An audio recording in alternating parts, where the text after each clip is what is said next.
ചരിത്രത്തിലെ ആഗോളതലത്തിൽ ശ്രദ്ധേയമാക്കിയ investigative thriller പരമ്പരയായ ദൃശ്യത്തിന്റെ മൂന്നാം ഭാഗത്തിനായി കാത്തിരിക്കുന്ന സിനിമാ പ്രേമികർക്ക് ആവേശം പകർന്ന് ചിത്രത്തിന്റെ ഔദ്യോഗിക റിലീസ് തീയതി പുറത്തുവിട്ടു. ഏപ്രിൽ 2-ന് ജോർജ് കുട്ടിയും കുടുംബവും വീണ്ടും വെള്ളിത്തിരയിലെത്തുമെന്ന വാർത്ത ആരാധകർക്കിടയിൽ വലിയ തരംഗമാണ് സൃഷ്ടിച്ചിരിക്കുന്നത്. സിനിമയുടെ റിലീസ് പ്രഖ്യാപിച്ചുകൊണ്ടുള്ള ആകർഷകമായ മോഷൻ പോസ്റ്റർ മെഗാസ്റ്റാർ മോഹൻലാൽ തന്നെ തന്റെ ഔദ്യോഗിക സോഷ്യൽ മീഡിയ അക്കൗണ്ടുകളിലൂടെ പുറത്തുവിട്ടു. വർഷങ്ങൾ കടന്നുപോയി, എന്നാൽ ഭൂതകാലം കടന്നുപോയിട്ടില്ല എന്ന നിഗൂഢത നിറഞ്ഞ അടിക്കുറിപ്പോടെയാണ് താരം പോസ്റ്റർ പങ്കുവച്ചത്. ഭൂതകാലത്തെ നിഴലുകൾ ജോർജ് കുട്ടിയെ ഇപ്പോഴും വേട്ടയാടുന്നുണ്ടെന്ന സൂചന നൽകുന്ന ഈ വരികൾ ചിത്രത്തിന്റെ കഥാതന്തുവിനെ കുറിച്ച് വലിയ ചർച്ചകൾക്കാണ് വഴിമരുന്നിട്ടിരിക്കുന്നത്. ജിത്തു ജോസഫ് എന്ന മാന്ത്രിക സംവിധായകന്റെയും മോഹൻലാലിന്റെയും അപൂർവമായ കൂട്ടുകെട്ട് വീണ്ടും ഒന്നിക്കുമ്പോൾ ദൃശ്യം 3-ൽ എന്ത് അത്ഭുതമാകും കാത്തിരിക്കുമെന്ന ആകാംക്ഷയിലാണ് ലോകമെമ്പാടുമുള്ള സിനിമാ ആസ്വാദകർ. ചിത്രത്തിന്റെ റിലീസ് ഏപ്രിലിൽ ഉണ്ടാകുമെന്ന് സംവിധായകൻ നേരത്തെ സൂചനകൾ നൽകിയിരുന്നുവെങ്കിലും തീയതി പുറത്തുവിട്ടതോടെ ആരാധകരുടെ ആവേശം ഇരട്ടിയായി. നിലവിൽ ചിത്രത്തിന്റെ അവസാനഘട്ട ജോലികൾ ദ്രുതഗതിയിൽ പുരോഗമിക്കുകയാണ്.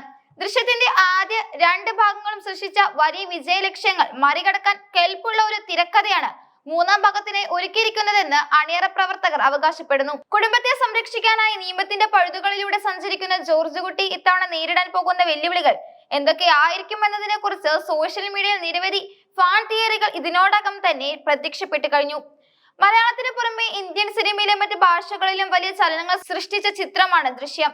മലയാളം പതിപ്പിന്റെ റിലീസ് പ്രഖ്യാപിച്ചതിന് പിന്നാലെ അജയ് ദേവ്ഗൺ നായകനാകുന്ന ചിത്രത്തിന്റെ ഹിന്ദി പതിപ്പിനെ കുറിച്ചുള്ള വിവരങ്ങളും പുറത്തു വന്നിട്ടുണ്ട്. ഹിന്ദി പതിപ്പ് ഒക്ടോബറിൽ റിലീസ് ചെയ്യാനാണ് നിർമ്മാതാക്കൾ ലക്ഷ്യമിടുന്നത്. അഭിഷേക് പഥക് സംവിധാനം ചെയ്യുന്ന ഈ ചിത്രത്തിന്റെ ചിത്രീകരണം ഉടൻ തന്നെ ആരംഭിക്കുമെന്നാണ് റിപ്പോർട്ടുകൾ സൂചിപ്പിക്കുന്നത്. വിവിധ ഭാഷകളിലായി ഒരേ സമയം ചിത്രീകരിക്കാനും റിലീസ് ചെയ്യാനുമുള്ള നീക്കങ്ങൾ ദൃശ്യം 3-യുടെ കാര്യത്തിൽ നടക്കുന്നുണ്ടെന്ന അഭ്യൂഹങ്ങൾക്കിടയിലാണ് മലയാളത്തിന്റെ പതിപ്പ് ഏപ്രിലിൽ റിലീസിന് പ്രഖ്യാപിക്കുന്നത്. ഇന്ത്യൻ സിനിമയിൽ തന്നെ ഇത്രയധികം റീമേക്കുകൾ ചെയ്യപ്പെട്ട മറ്റൊരു ഫ്രാഞ്ചൈസി ഇല്ലെന്നിരിക്കെ മൂന്നാം ഭാഗത്തിന് ലഭിക്കുന്ന സ്വീകാര്യത സിനിമാ വ്യവസായത്തിന് തന്നെ വലിയ മുതൽക്കൂട്ടാകും. സിനിമയുടെ മോഷൻ പോസ്റ്ററിൽ നൽകിയിരിക്കുന്ന പശ്ചാത്തല സംഗീതവും ദൃശ്യങ്ങളും അത് 2 ഭാഗങ്ങളുടെ തുടർച്ചയാണെന്ന പ്രതീതിയാണ് നൽകുന്നത്. ജോർജ് കുട്ടിയുടെ ബുദ്ധിപരമായ നീക്കങ്ങൾക്കൊപ്പം തന്നെ വൈകാരികമായ മുഹൂർത്തങ്ങളും മൂന്നാം ഭാഗത്തിന്റെ പ്രത്യേകതയായിരിക്കും.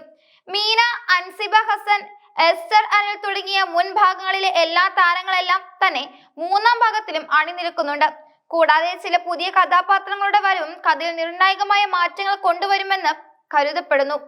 ഏപ്രിൽ 2 എന്ന തീയതി മലയാള സിനിമയെ സംബന്ധിച്ചിടത്തോളം വലിയൊരു ചരിത്ര മുഹൂർത്തമായി മാറാനും പോവുകയാണ്. വർഷങ്ങളായി ജോർജ് കുട്ടിയുടെ രഹസ്യം തേടി നടക്കുന്ന പോലീസിനും പ്രേക്ഷകർക്ക് മുന്നിൽ ഇത്തവണ എന്ത് ക്ലൈമാക്സ് ആയിരിക്കും ജിത്തു ജോസഫ് കാത്തുവെച്ചിരിക്കുന്നത് എന്നതാണ് എല്ലാവരും ഉറ്റുനോക്കുന്നത്.